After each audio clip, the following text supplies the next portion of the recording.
Hello and thank you for joining us. At this time, I'm going to remind everyone that we will be muting all lines. If you have a question during the end at the question time, we will make sure that we will let you know that, and you will unmute your lines by hitting #6. Dr. Turchi, if you'd like to begin. Great. Welcome to today's webinar, Reducing Risk, Suicide Assessment and Safety Planning in Pediatric Primary Care, provided through a collaboration between the Pennsylvania Medical Home Initiative, a program of the Pennsylvania chapter of the American Academy of Pediatrics, and funded by the Pennsylvania Department of Health. This webinar, led by Dr. Schlesinger, aims to gain an understanding of the difference between suicide attempts and self-injury, to also understand the importance of asking specifically about suicide or thoughts of killing oneself, to understand the importance of developing a safety plan, and also to recognize that a no-suicide contract is not an effective intervention for suicidal ideation. My name is Dr. Renee Turchi, and I'm a pediatrician at St. Christopher's Hospital for Children and medical director of the Pennsylvania Medical Home Initiative. This webinar is being recorded. The recording will be available on both the Pennsylvania Medical Home Initiative website and will be posted on the University of Pittsburgh Internet-Based Studies and Education and Research website, ISCR. For CME purposes, please be advised that neither Dr. Schlesinger nor myself had any disclosures. Please note that the information presented in this webinar is educational in nature and does not necessarily represent the views or policies of the Pennsylvania chapter of the American Academy of Pediatrics or its funders. Now please allow me to introduce Dr. Abigail Schlesinger. Dr. Abigail Schlesinger is the Chief of the Behavioral Science Division at UPMC Children's Hospital of Pittsburgh and the Medical Director of the Children's TIPS Telephonic Psychiatric Services Program. She is the Associate Service Chief of Adolescent and Child Psychiatry Ambulatory Services and the Medical Director of Integration at UPMC Western Psychiatric Hospital. She is an Associate Professor of Psychiatry at the University of Pittsburgh School of Medicine, and she also helped to create the Children's Community Pediatrics Behavioral Health Program, which provides early access to integrated behavioral health services right in pediatricians' offices. She's devoted her career to improving how we talk about and treat mental health issues. We're delighted to have Dr. Schlesinger present on this timely and important topic for primary care clinicians. We're so appreciative of your partnership, Dr. Schlesinger. Please, at this time, you may begin your presentation. Thank you. Thank you, Dr. Turchi, and thanks everyone for calling in.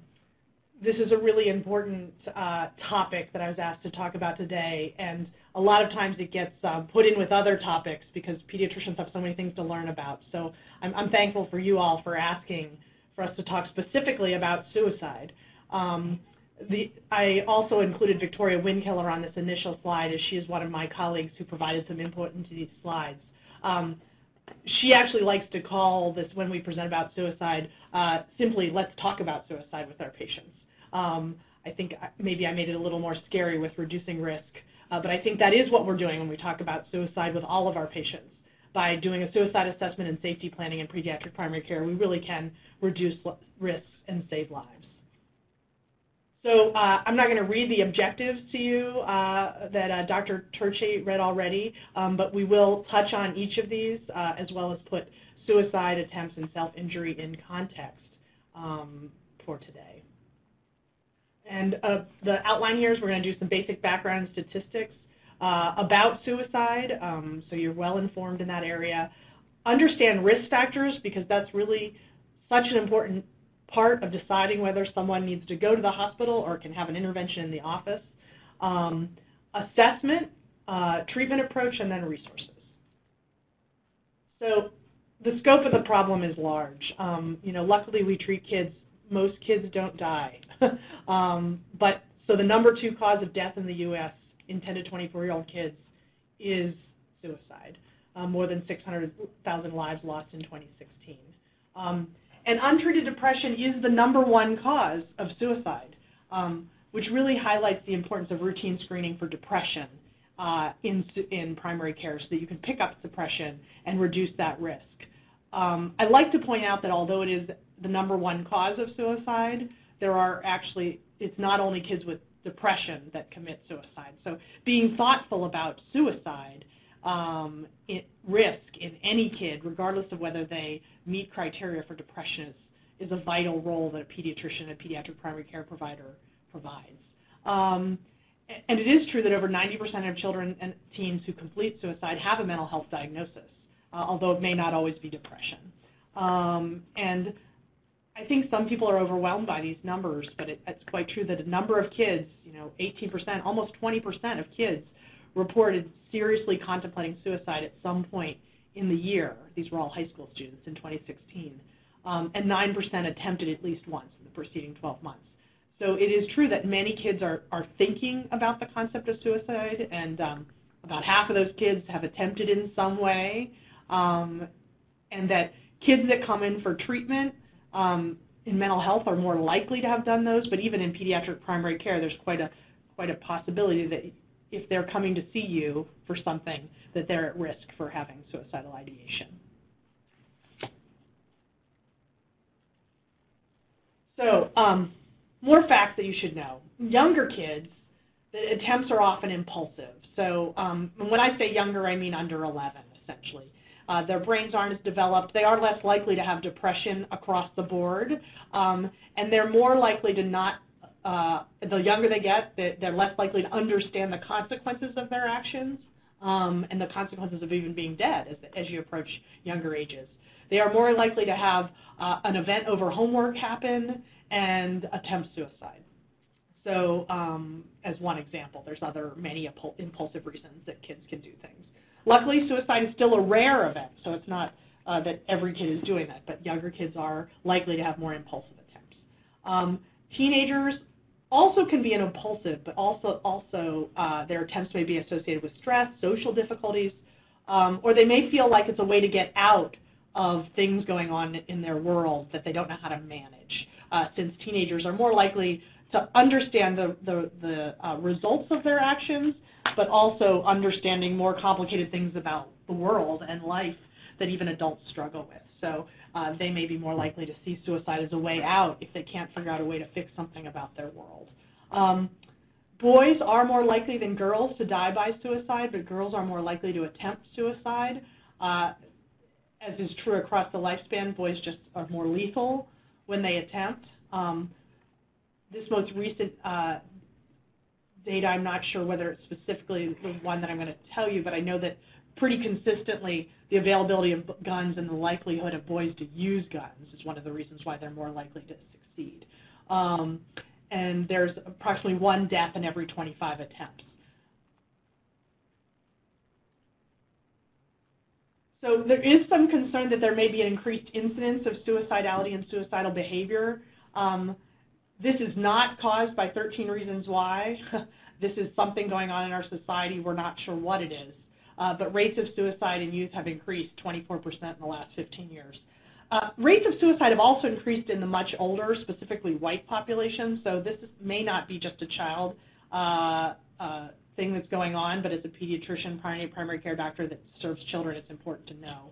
And I'm sure that as someone that serves children, you've probably experienced more behavioral health issues than maybe your providers, your colleagues did 20 years ago. So visits for suicidal ideation have more than doubled at freestanding U.S. children's hospitals.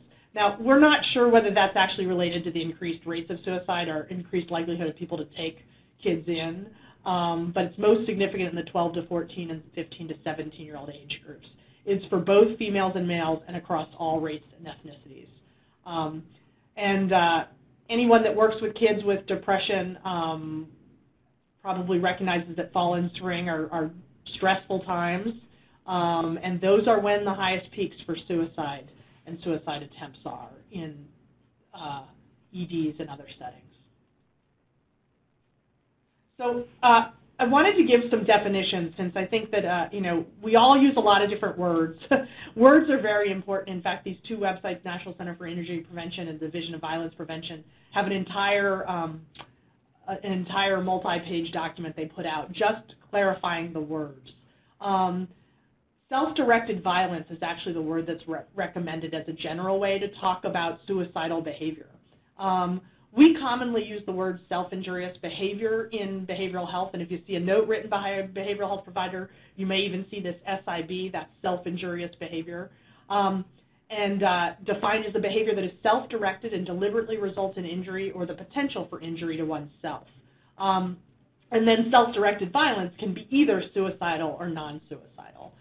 It doesn't mean you can't use the word suicide, but it's important, and we'll talk about later, to know that there's different types of self-directed violence, and it's not all meant to kill yourself. An important piece here that's not on this slide is that when you're talking about suicide risk, they didn't actually include gambling, drinking, substance use, which may cause injury, or maybe not eating well if you have diabetes.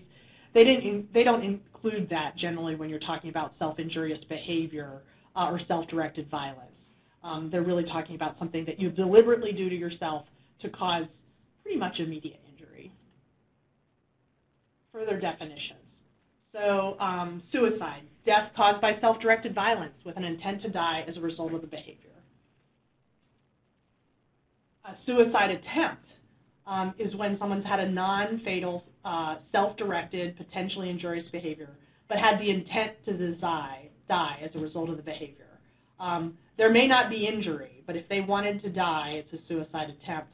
And this is an important piece, especially when you're working with younger kids who may do something that doesn't seem like it could have caused harm, but if they thought it was capable of ending their lives, that's a suicide attempt. It's all about what intent the child has. And all the research that's been done into risk has really brought it back to making sure you understand what the child was thinking when they did it. Even in an impulsive episode, most kids can tell you what they were thinking. Suicidal ideation, which you often hear behavioral health providers talk about, is thinking about, considering, or planning a suicide. And then suicidal thoughts or feelings. These usually occur at elevated times of anxiety and depression. Maybe it's thoughts of not wanting to deal with emotions or a situation that leads to thinking about suicide. There's really no intent or plan associated with it. So in the literature, suicidal ideation is a little bit more risky than just having suicidal thoughts or feelings. I have to say, just saying right now, just suicidal thoughts or feelings feels sort of uncomfortable to me talking to pediatricians, because I know whenever you hear anyone talking about suicide, you're going to take it seriously. And you should take it seriously. But understanding all of these, everything on this slide leads back to understanding what the intent of the young individual was when they had their action, or their thoughts even. We do see a number of kiddos that have OCD that have thoughts about suicide that have no intent to die. In fact, they're scared of the thoughts. They want to get rid of the thoughts. They're not depressed.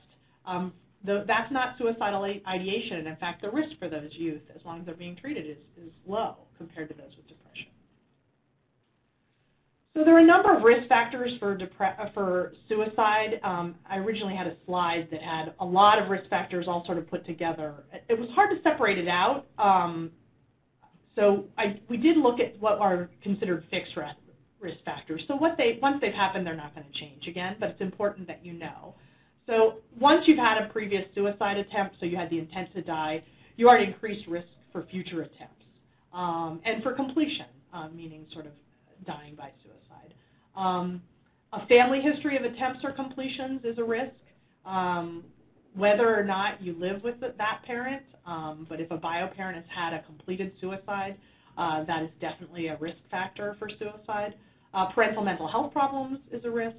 History of adoption is a risk, as well as male gender, because as we spoke of before, although women may attempt more frequently, males and boys are more likely to be to complete the attempt and die by suicide. LGBTQ, the community, and sexual minority youth are at increased risk, as well as any kid that's been in an abusive situation. There are other risk factors that you could call psychosocial or changing factors that may not be stagnant or fixed. Almost any mental health diagnosis puts you at some increased risk. Notice depression, bipolar, sleep problems, substance, psychosis, PTSD, panic, aggression, impulsivity, and hopelessness.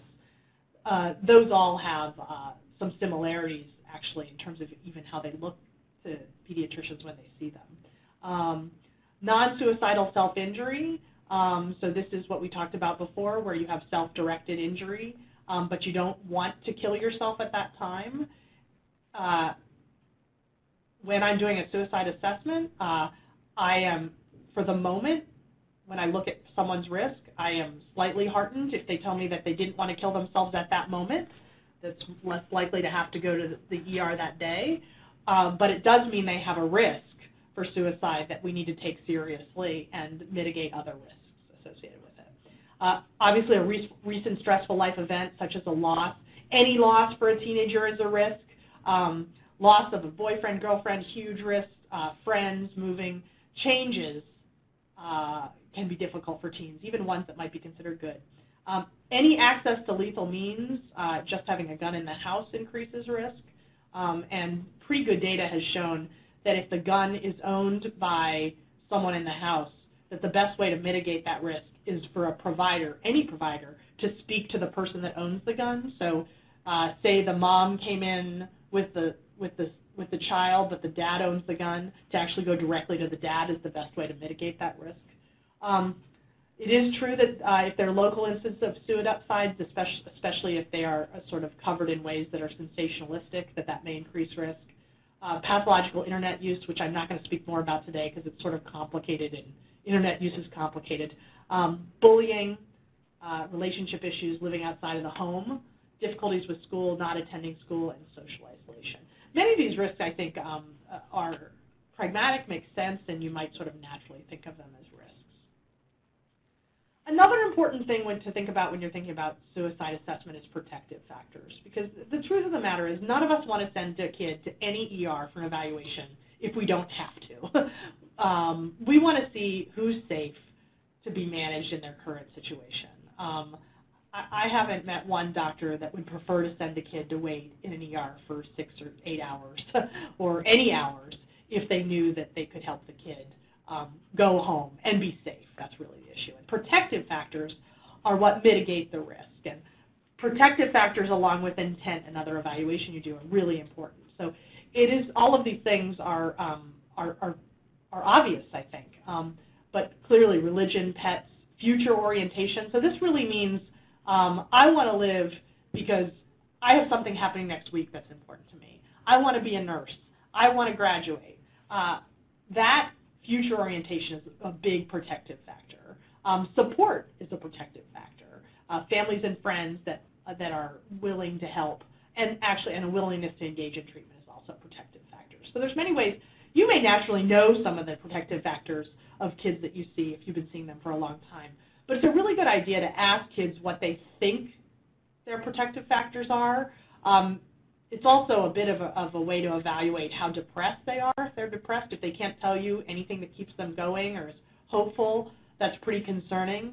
And when you ask about thoughts, really just asking if they had thoughts and you're not sure how risky they are, what stopped them from acting on thoughts?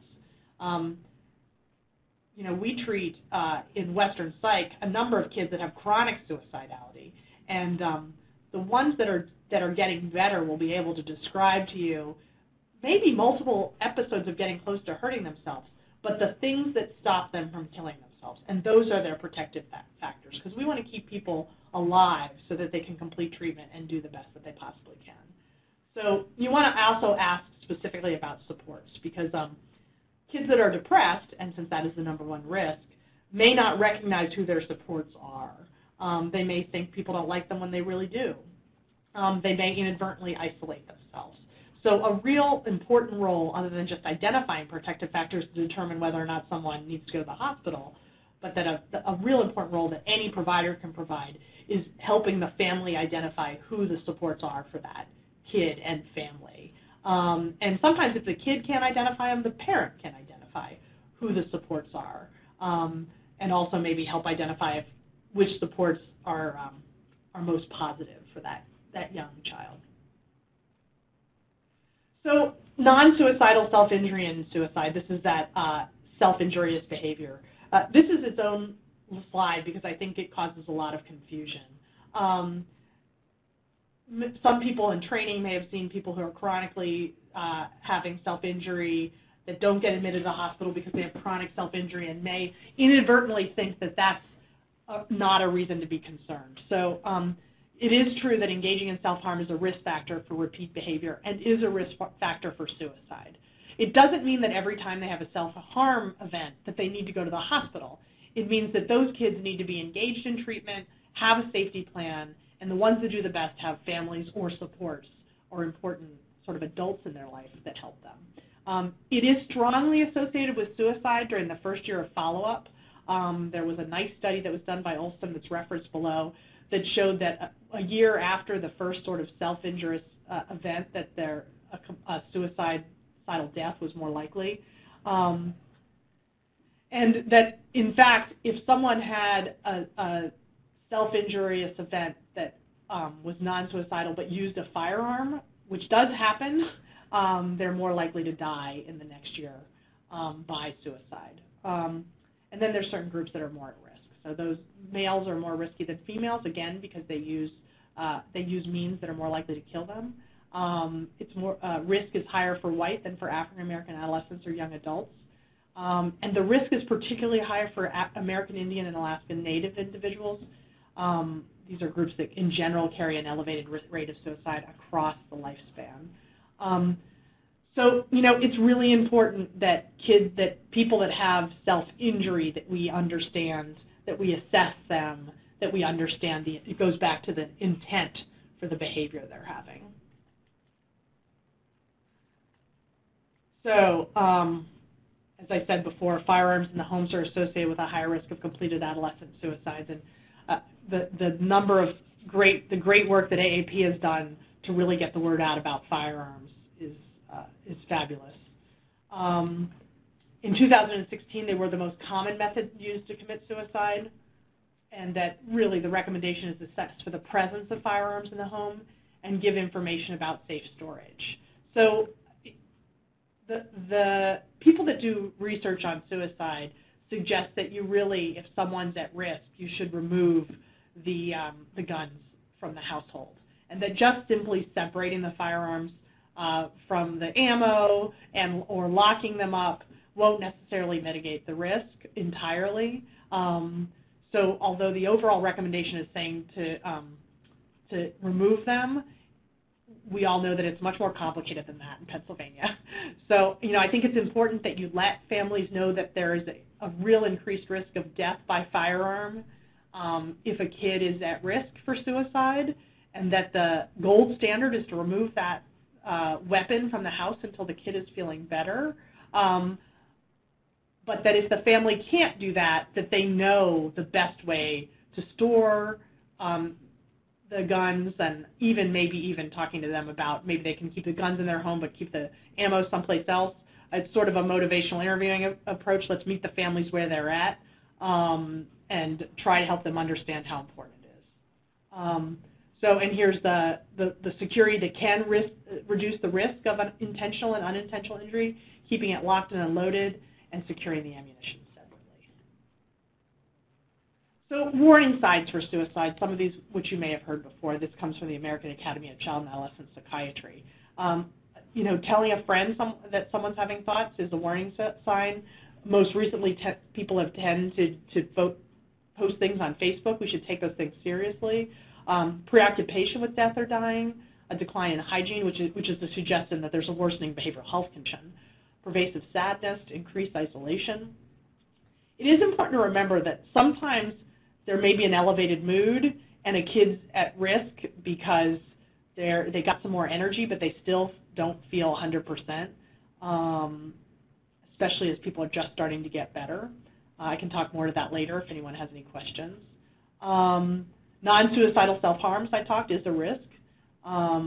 Substance use is a risk because it decreases our ability to think and make choices. Anything that increases impulsivity and causes more emotionality is going to increase your risk.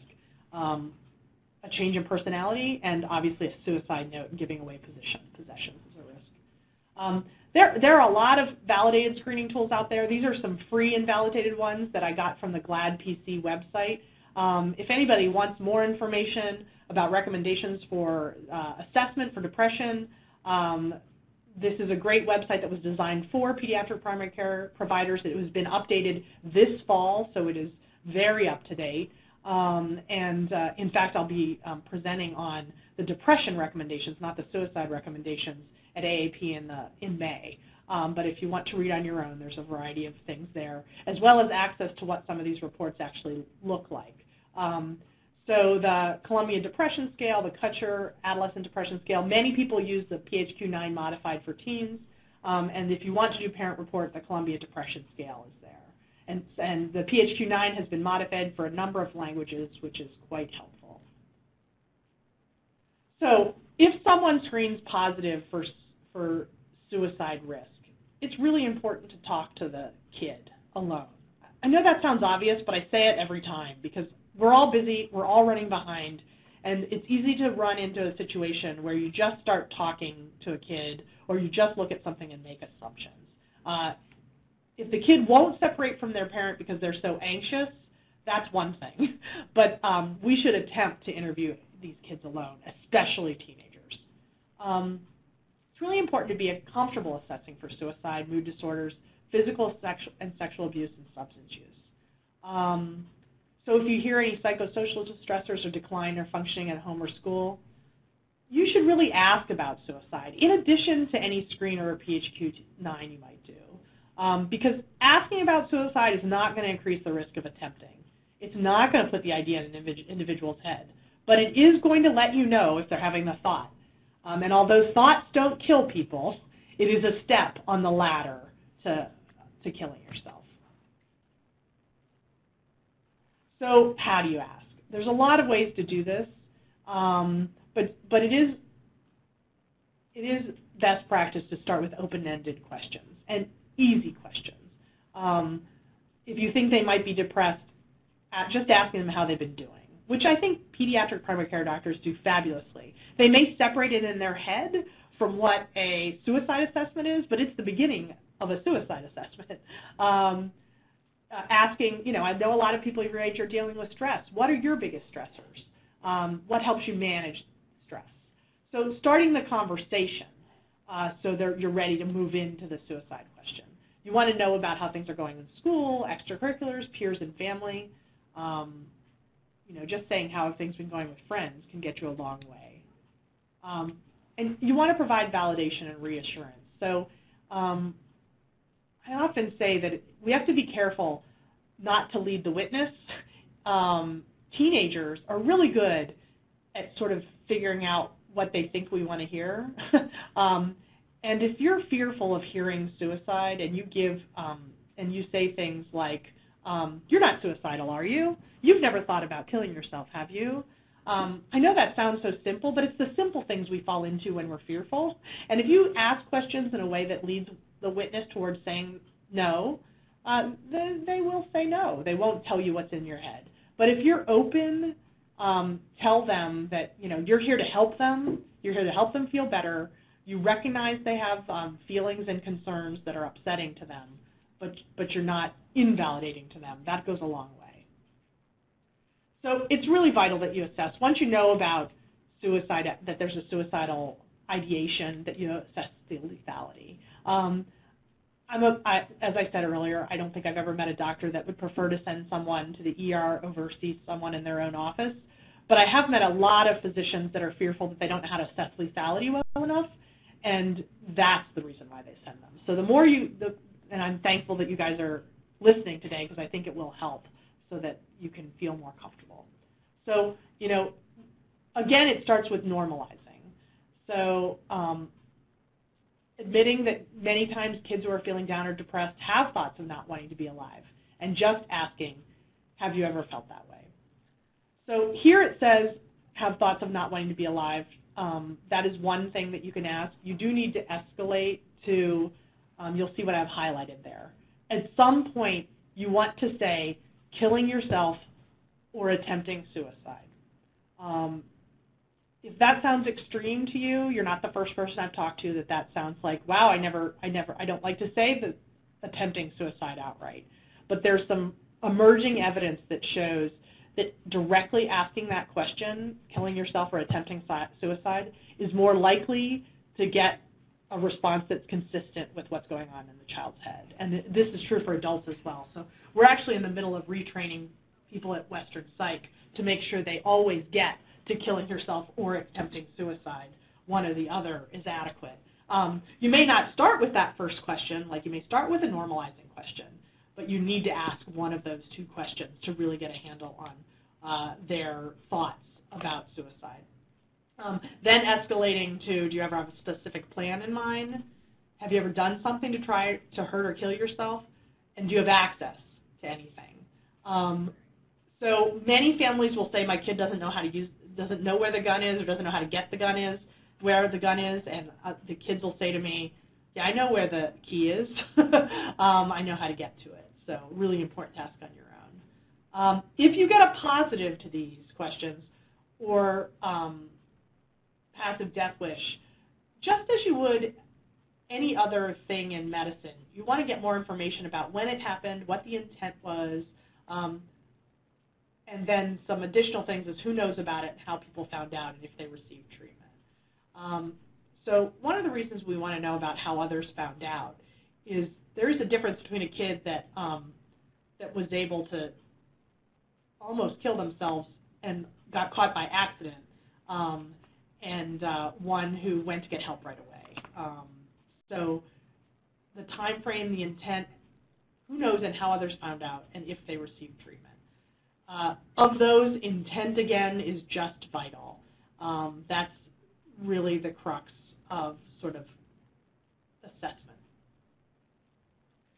So what you've done, actually I want to go back one more second and remind you that part of my hats is to work with children's tips and tips in the state. And although we can't do acute assessment in the office, if you have questions about an assessment for someone, any of us across the state would help you walk through it. And I think that I've gotten really thoughtful calls from practices saying, like, I need more help.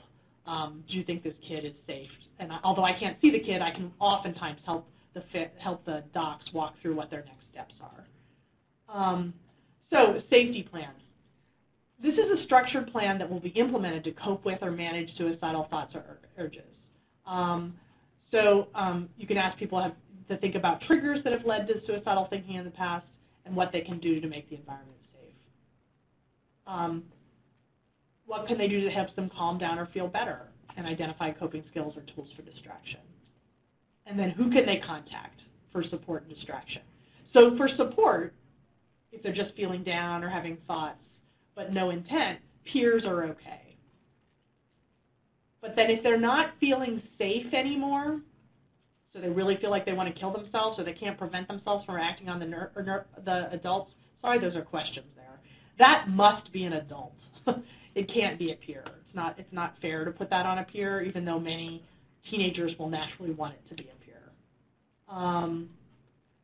A point that one of my colleagues makes is that if adults get identified, it's good to make sure that they're actually comfortable talking to those adults. A lot of times a parent will identify someone, or they'll give you a name, but they're not actually comfortable talking to that person. So again, a thing that may sound sort of obvious, but it's frequently missed, that someone will get named and then it turns out like either they're not safe or comfortable or the adult's never available. So if someone's going to be a name on your safety contact, meaning that person when you no longer feel safe, we need to be able to contact them and we need to feel comfortable calling them. Another important part of just a general plan is regular check-ins with adults. I put scheduled in question mark because I tend to like scheduled check-ins. If not, if you have a nervous parent, which many of us are, they may on their own just constantly check in with the kid, and that's not useful. So regular check-in points, maybe even scheduled, where the kid knows the adult's going to come to them and say, how are you doing? How was your day? What can I do to help you? So the other thing that one of my colleagues likes to push is that if you're going to put a crisis line on, you want to ask them if they're willing to use the crisis service. So if you have a kid where you're debating whether or not to send home and they're not able to identify an adult that they can consistently get and they're not willing to use a crisis service, that's a kid I would send to the psychiatric ER. So how to do a safety plan strategy, how to write a safety plan. So this is the last slide, only a lot shorter. And I'm going to start at the bottom of the slide where it says this is not a no suicide contract. So what a safety plan is, as I said on the last slide, is a process that you should write down, actually, that helps a child or adolescent walk through their own coping skills to help them feel better and helps them get immediately to a family or friend, an adult friend, or crisis service if they feel like they're acutely at risk. It's not them saying to you, I'm never going to kill myself. The data is very clear and increasingly clear every year that there's no use for having someone say to you that they're not going to kill themselves. So although it may feel good to have a young adolescent say, don't worry, I'd never kill myself, that statement is actually not that useful. Because probably when they're seeing you, they're not in the midst of sort of their daily psychosocial crises. They may even be in a good place. So, suicides can be impulsive. Suicides happen in response to daily stressors. So they can't promise you that they're not going to kill themselves or that they're not going to have thoughts. What they can promise you is that they're going to do their best to use their safety plan if they're starting to feel unsafe. And that's the safety plan. It's not a no suicide contract, although we hope that it results in less suicides. And we have evidence that it does. So we're going to do a specific safety plan for EOR, but I took all the specifics out for EOR and put, let me go back. So this is basically avoid, internal, interpersonal, and then clinical. So this is the things that they want to avoid because it makes them feel worse, what their internal coping skills are, so like what the things they could do alone to feel better, what are interpersonal coping skills, so what could they do with other people to feel better, and then if they're still not sure they're safe, who they could contact, and then some crisis numbers. So I put the therapist on there because oftentimes we think of the therapist as someone can contact, but just the therapist alone for crisis is not good for a variety of reasons, not the least of which is that a number of kids think about suicide and have declining mood like in the middle of the night, and very few therapists are sitting by their phone in their office in the middle of the night. So the National Suicide Prevention Lifeline is a nice option that actually feeds into many of our local crises lines. So you call that line in, for example, in my county, in Allegheny County, you'll get the Resolve Crisis Center. In other counties, it may go to the local crisis center. This text to connect, the text connect to 741474, is also an intervention that I've found a number of teenagers enjoy or find useful, I guess is a better word. They will hook people up with the National Suicide Prevention Lifeline if when they call the kids are acutely suicidal. So this does not take very much time because a lot of times in the process of doing a safety assessment, you already know a lot of these things. So Eeyore's safety plan is to avoid grunge music when he's feeling down. His internal coping skills are to read a book and take a walk. I would like to point out what's not on there is use your phone. I have really gone away from using the phone as a coping skill. It makes it a little harder because kids are using phones for everything these days. But parents take phones away when kids do things that aren't sort of lining up with what expectations are, and to have the kid and the parent arguing about whether or not they can give their phone up can really create havoc. So I really work hard to name other things. Read a book, take a walk. Color. A lot of kids like to color, and that's a simple thing. Interpersonal coping skills. So hang out with a friend. So this isn't the kid that's like, I'm going to kill myself now. This is the kid that's having thoughts about low mood, maybe having some suicidal ideation, but doesn't want to die. They just don't feel good. And for them, being able to do something to make themselves feel better, to distract from the thought, it's a coping skill that will help them stay alive then, but it's also a lifelong coping skill. The other side here is what to do if you're still not sure you're safe. This is, if I only have a minute to make a safety plan, this is what I do. I want to know who are the 3 people that are adults that they can contact and what their phone numbers are. And I write it down and I hand it back to them. Sometimes I'll even copy and make 3 or 4 copies. I encourage people to put it up in the house, in a place where the kid can see it. Because if the kid's feeling really bad and wants to kill themselves and it's 2 o'clock in the morning, they may not remember their safety plan. Cell phones make it a little easier these days. If someone is on this safety plan, they should know they're on the safety plan. So a lot of times parents, teenagers don't want to put their parents on the safety plan. That's okay. It's not abnormal, actually. But if they are going to put someone who's not in the room with you when you're making this, you want to explicitly tell the parent that's there, you need to talk, if someone's on this plan, they need to know they're on the safety plan. And some of the families I work with have even come up with like code words that they text to say like, you know, I need help now, or this is my safety plan. But the code word is less important than that family member knowing that they've been someone identified to give this kid acute help. And then the therapist or crisis number. So again, there's the National Suicide Prevention Line and the text to connect. So some things we'd be remiss to not speak about if we're speaking about suicide. Confidentiality is really important, and you should assess the patient separately from the parent and guardian. You should talk about what confidentiality means, even if briefly. You know, confidentiality means that I'm not going to just share everything you say to me with your parents, but if you are at acute risk, if I'm worried about your health now, then I'm really mandated to get your parents involved. And as I said, this is if there are safety concerns that the child adolescent shares with you, that breaks the limits of confidentiality. So it's important for teenagers to understand that confidentiality exists. A lot of them know that confidentiality exists, but that there are limits to confidentiality, and most of them are related to safety. In fact, on that note, I think it's important also that for kids to learn about limits of confidentiality, because this is what gets kids in trouble when there are peers that are suicidal that ask them just to keep it secret, and that safety trumps confidentiality, and should, because safety is important. So management of a suicidal patient. It really depends on the degree of acute risk, and as I said before, intent is really the key factor.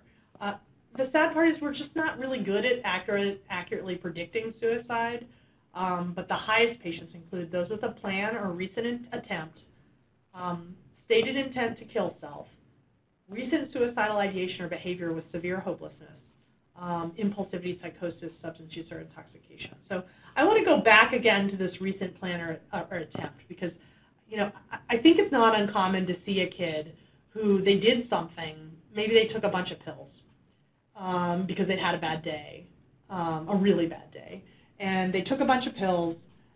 They thought it might kill them. They didn't die because they didn't take enough, thank goodness. Parents don't find out till later. For some reason it comes out. And the parent brings their kid in to see the pediatrician because they're the only ones available. And now you have a kid who attempted a week ago, but they're fine now. So that kid, I think, is difficult for all of us because the parents wanting to say, they're fine now, they might even want to say, they didn't really mean to do it. They didn't really mean to kill themselves. Those kids are at a lot of risk. It doesn't mean that all of them need to go to the hospital at that moment, but it means you need to be really attuned to their risk factors, to the fact that they're plugged in with treatment, and that parents understand the seriousness of their risk. So it doesn't mean scaring people, it's just making sure that we're all on the same page. I think it's a natural reaction of parents to want to avoid thinking about their child wanting to kill themselves. I mean, it's just hard for parents to think about. So just not being, you don't want to make them fearful, but you do want to make them understand that they are at risk, and we need to help mitigate those risks over time. You want to reduce access to means and consider emergent referrals. And here are some additional resources. That National Suicide Prevention Hotline, the crisis text line. Every county in Pennsylvania has a crisis number. Most of them are 24/7.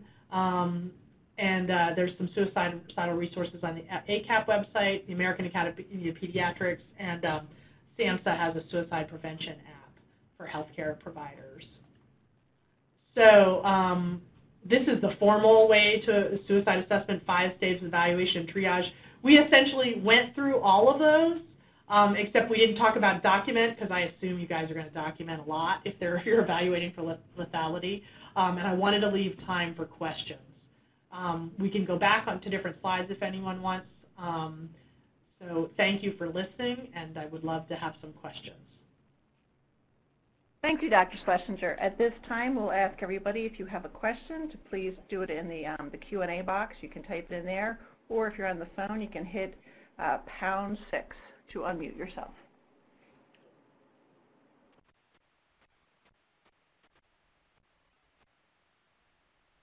So, Dr. Schlesinger, we do have one question in the Q&A box. Diana Sands asks, are there nonverbal methods of interviewing answers for children who are not talkative? I assume they mean not talkative versus nonverbal. Correct. Correct. Okay. So, so first of all, let me answer the nonverbal one. That's a complicated issue. If someone's nonverbal, you want to look at changes in behavior, acute decline, and get a parent or other person involved. So that's more complicated and less common, frankly.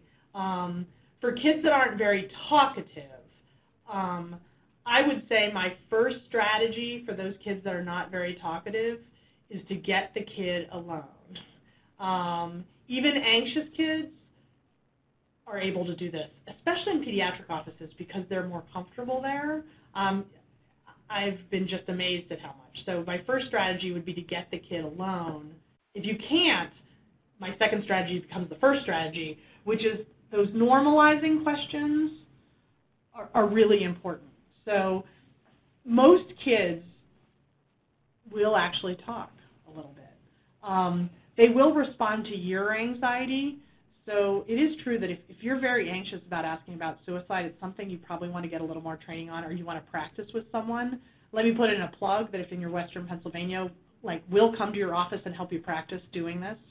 But if a kid, this is true for adults too, but if a kid senses your empathy, senses you're not scared of what answer they're going to tell you, you're not going to be angry at them for the answer you're going to tell you, and you start simply with those normalizing questions like, and the one that I said slides ago about there are many kids that have depression might have thoughts about wanting to die or kill themselves. So you sort of put it out there. And then wait. So this is the third part of the strategy, is wait. The hardest thing to do when you're scared for a kid or ever is to wait. And it's really hard for physicians because we're under the gun and feel like we need to move fast. So seconds can feel like hours, right? But a really highly effective intervention to get people that won't talk to talk is to be quiet for a period of time. If you have to time yourself for 30 seconds to a minute to wait after you ask that sort of serious question about suicide, wait. Don't let mom, so if it's a kid you couldn't get mom out of the room, don't let mom answer. Give her verbal signs to wait, because most kids will tell if you create the right environment. I hope that helps. That's great. Dr. Schlesinger, we have another question. It's stated that as a pediatric practice, we are encouraging and trying to educate our families about how best to care for their children. And regarding that, how best should practitioners and staff educate parents on how to talk to their kid about this subject? In regards to, how do you suggest that they attain like a guide, like a written guide, because it's a difficult conversation to have with kids, so to have the right language like on hand and written form, where would best be for these families to guide? So the American Academy of Child and Adolescent Psychiatry has some parent things they put together for depression and suicide. I think they're actually in the middle of even improving them because our current president is depression's her primary interest. So they're specifically created for parents. I'm not sure they specifically give you word for word to say, but they are useful. So they're called Facts for Families, F-A-C-T, Facts for Families. In fact, someone asking that now, you're going to make me go look at the recent ones to see whether or not they totally answer your question. There also was a very nice guide that was put together about 13 Reasons Why, not by the 13 Reasons Why group, but by a group of academics and pediatricians that were in the community, psychiatrists that were in the community, to talk about how to talk about that series, which is sort of out of vogue right now, but who knows, there may be another season. But in that, it also included some information about how to start talking about suicide. I will actually, I don't have the website on me right now, but I can actually give it to the medical home people to send to you as a follow-up if you want to, because I know they also have some nice things about how to talk about it. That's great. Another question, Dr. Schlesinger, is about, you had mentioned that there are some folks that would be able to come into practices to do office training about talking to children and families about suicide. Could you repeat who that would be able to do that? Yeah, so if you live on the western side of the state, call 844, I should know my own phone number, WPA TIPS. Hopefully a lot of you know us already. And we will come out and do trainings for you if you want to. We also do scheduled trainings. There'll be one in March, and we always do something about depression or suicide. So you can expect that would be a part of that. I also know that the TIPS programs on the other side of the state do webinars, do different activities. So they have phone numbers, which I don't know off the top of my head, but they're the TIPS line for your side of the state, which actually I think the Medical Home Initiative has provided it to all of your practices. You could call that line and simply say, we want training about suicide. What's the next training? What are the next things you're doing? That's great, yes. The medical home will definitely send those numbers out to everybody. There's another question. It states, what are your best strategies to use when you have parents who are not as receptive to engaging in the child with suggested care, such as talking to the child to the ED or crisis center? So this is a tough one, and you see it a lot, unfortunately. Parents want to help their kids. I always sort of start with that and remind myself of that, even if parents come off sort of maybe appearing like they don't want to at first. So I always have to remind myself first that most parents, their primary interest is helping their kids. And certainly they don't want their child to die. So you may not feel it, but having worked with lots of different professionals, pediatric primary care doctor, no one else is better situated to help a family move towards this sort of decision. So if a family seems reticent, I think the first thing you want to do is figure out what the barriers are, and sometimes the barriers are really can come out really quickly, and you may be able to mitigate some of those barriers, right? Like they're fearful of what's going to happen in the hospital, they're fearful of what's going to happen someplace else. And you may be able to mitigate those. I have to say, stigma in behavioral health is real, so be careful to not sort of expand your own stigma and your own sort of maybe what you've heard about the recent crisis line. If really you feel like a kid's at risk and the parents are not ready to meet you there, really having a really intense safety plan and having them come back, even the next day. I've seen that if you believe the parents can keep them safe, that's vital. If you don't think the parents can keep them safe, you need to call your local crisis services, have them walk you through how to 302. I'm not going to go there right now, right? But I think that for most families, if they hear like, this is a big enough deal that I want to see you again tomorrow, that may really change their tune. So most families want to do what's right for their kids. They're just scared. and I get it. So I hope that's helpful. Hi, Abby. This is Renee. I had a quick question. I know we're just up against the time, but I wondered if you could answer perhaps one more. I don't think there's any in the queue. I just wondered, a couple of years ago, a bunch of our medical home practices were involved. I think it was Guy Diamond and his Garrett Lee Smith initiative. I think the focus was on a lot of the suicides that were out of, in Luzerne County, following a lot of the stuff that I think, around, it was linked to some of the stuff going on, I think, with Sandusky cases. And I just remember there were, different practices that were involved in, kind of an epic QI project that we were doing around suicide screening.